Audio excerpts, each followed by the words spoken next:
Alright, so welcome to Pbteck, and in this video I'm going to show you StarTimes customer care number of Rwanda.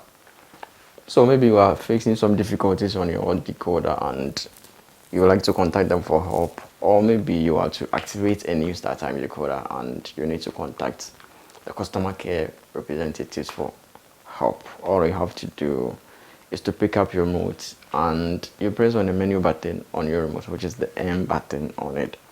The number will be highlighted on your screen, but for you to check the current number, all you have to do is to pick up your remote. You press on the M button, and on this page use the arrow left and right key and then put it on the left side, and then use the arrow up and down key and then search through the list, put it on self-service and you press OK on it.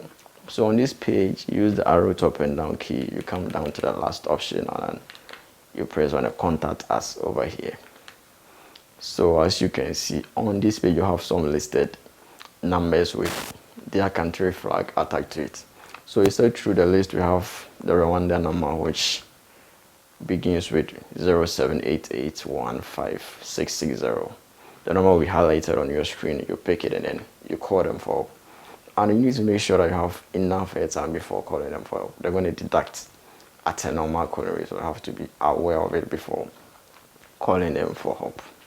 So that's it. If you find this video helpful and you're new here, all you have to do is subscribe, hit the bell icon, and you keep coming back for more. Thanks for watching.